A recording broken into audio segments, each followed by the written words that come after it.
और मुझे किसी ने बोला था कि ये शिवजी जी का मंदिर है, और मैं ये सोच के गई थी कि मैं किसी मंदिर में जा रही हूँ। और जब वहाँ जाके पता चला, गुरु जी का स्वरूप देखा, तो मैंने माथा भी नहीं टेका और मैंने बोला मैं नहीं आऊँगी, मैं गलती से आ गई हूँ। और पर मैंने निकलते हुए ये बोला कि अगर आप में सच में शक्ति है तो जो मेरे साथ प्रॉब्लम चल रही है वो सॉल्व करके दिखाओ, और मैं बताऊँगी नहीं कि वो क्या है। और नेक्स्ट वीक ही वो अपने आप ठीक हो गया। तो मुझे लगा पता नहीं ऐसे ही हुआ है कैसे। तो मैं कभी हम एक दो बार मंदिर गए बस, और बस एक आउटिंग के पर्पज से चले जाते थे, फिर धीरे धीरे बंद हो गया 1-2 महीने बाद। बट उसके बाद मुझे इतना अट्रैक्शन गुरुजी से होने लगा कि मेरे को उनको देख के ही रोना आता था। मैं फ़ोन पे उनकी फ़ोटो देखती थी और फिर पता ही नहीं चला कब उनसे प्यार हो गया। फिर ऐसा कभी नहीं हुआ कि कोई प्रॉब्लम आई हो गुरुजी ना आए हो। एक बार मेरी बड़ी बेटी बहुत ज़्यादा बीमार हो गई थी, और ऐसा टाइम आ गया था कि 10-15 दिन हो गए थे, हम दिन रात नहीं सोए थे, वो ठीक ही नहीं हो रही थी। मैं उसको गीले टॉवल में लपेट के रखती थी, ना डॉक्टर को समझ में आ रहा था ना किसी को समझ में आ रहा था। उसके अंदर कुछ भी नहीं जाता था, जो भी उसको देते थे वो वॉमिट हो जाता था। बस एक चीज़ थी कि गुरुजी का स्वरूप पानी में डिप करके जो देती थी वो उसके अंदर जाता था और कुछ नहीं जाता था। और मैं गुरुजी को कुछ बोलती नहीं थी, कहती थी आप तो सब जानते हो, आपको क्या बोलना है। और फिर एक रात तो मुझे ऐसे देखना पड़ा कि क्या इसकी सांसें चल भी रही हैं या नहीं। और उस टाइम में रोते रोते सो गया, और मैंने गुरुजी को बोला कि आपको बोलना ही पड़ेगा, आप तो नहीं सुन रहे हो। उस रात गुरुजी ड्रीम में आए और उन्होंने बोला कि दे दी, मैंने इसको नई लाइफ दे दी, तो ऐश कर। और जब मैं सुबह सो के उठी तो उस दिन उसने उठते ही पहले बोला कि मुझे खाना चाहिए, और मैंने रोटी बनाई और उसने 3 रोटी खाई है, और जो 10-15 दिन से वो सिर्फ जल प्रसाद पे थी। ऐसी मेरी छोटी बेटी के साथ फिर एक बार हुआ कि उसको 105 फीवर था और बिल्कुल कंट्रोल में नहीं आ रहा था, और उसको ऐसे हॉस्पिटल में एडमिट करना पड़ा। और उस टाइम उसको होश भी नहीं था, डॉक्टर्स को भी नहीं समझ में आ रहा, तो मैं सिर्फ मंत्र जाप कर रही थी। और जब वो ठीक हुई, होश आया, तो उसने ये बोला कि मैंने ड्रीम में देखा कि मैं ऊपर आसमान में जा रही हूँ, और गुरुजी ने बोला है जा तेरी मम्मी रो रही है, नीचे चले जा। और वहाँ उसको भी गुरुजी ने नई जिंदगी दी। ऐसे मेरे भाई को 2 या 3 बार उसको डेंगू आए, और वो उसके प्लेटलेट 7000 पे आए, और वो भी इतने बड़े सत्संग है कि गुरुजी ने ही उसको बिल्कुल डेथ बेड से वापस लेके आए।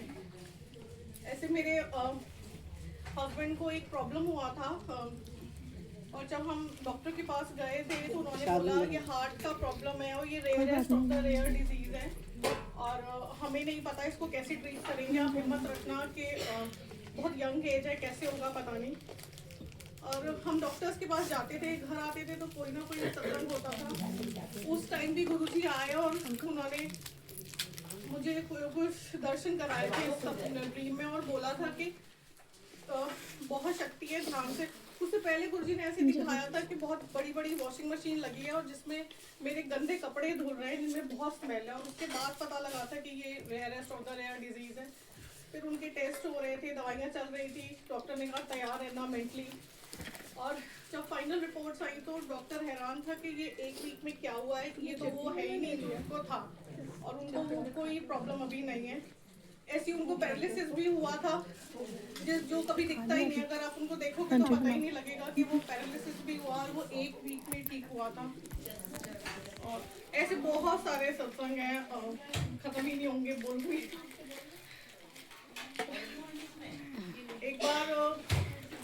एक बार गुरुजी ने दिखाया था कि वो बहुत तकलीफ में थे गुरुजी, और मैंने बोला आपको क्या हुआ, तो गुरुजी ने बोला कि जतिन का कैंसर मैंने लिया है, मेरे हस्बैंड का नाम है जतिन। और मुझे समझ नहीं आया, फिर थोड़े दिन मेरे को लगा ये तो ठीक है, तो 1-2 महीने निकल गए और हम लोग डुगरी गए। और डुगरी में जब सुबह मेरे हस्बैंड की सेवा थी, तो हम होटल में जब सो के उठे तो उनको बहुत एक्सट्रीम पेन था, और उसके बाद वहीं हॉस्पिटल जो है गुरुजी का, वहाँ उनको लेके गए। उनको तब वो दर्द में तड़प रहे थे, 7 पेन किलर्स उनको लगे थे और बिल्कुल ठीक नहीं हो रहे थे। उस टाइम पे मुझे वही ड्रीम याद आया जैसे गुरुजी दर्द में थे, और जब वो कह रहे थे मैंने कैंसर लिया है, और उसी दर्द में ही हम वापस आए डुगरी से, वो ड्राइव करके आए। और मेरा भाई भी गया था, वो भी उसी हॉस्पिटल में एडमिट था फर्स्ट फ्लोर पे, मेरे हस्बैंड ग्राउंड फ्लोर पर थे। उसके प्लेटलेट्स एज यूजुअल पहले की तरह डाउन चले गए थे, दोनों ऐसे ही वापस आए हैं डुबरी से। और उसके बाद 3-4 दिन तक ये सब चलता रहा, पेन, डॉक्टर को समझ ही नहीं आ रहा था क्या हुआ है। और वो नॉन स्टॉप पेन किलर्स खा रहे थे, उनको दिए जा रहे थे। और उस रात भी गुरुजी ड्रीम में आए, उन्होंने बोला कि ले मैंने निकाल दिया पेन किलर्स, कुछ बहुत गंदा सा उन्होंने मुझे दिखाया। और मेरे हस्बैंड ने उस दिन उठ के बोला कि देख मैं आज सोया हूँ और अब मैं ठीक हूँ। पता नहीं वो क्या था, कैसे गया। और इसके अलावा बहुत बहुत कुछ है जो गुरुजी ने किया है, मुझे तो पता ही नहीं कैसे। मेरे को थायराइड हुआ था और उसके बाद मैं दवाइयाँ खाना भूल गई थोड़े दिन। जब डॉक्टर के पास गई तो टेस्ट कराया तो उसने बोला कि आपको दवाई खानी नहीं है, आपको है ही नहीं। पता नहीं वो कितनी चीज़ें गुरुजी ने ठीक करी हैं, तो बोलना ही बहुत मुश्किल है। बहुत सारे सत्संग हैं, बहुत सारे।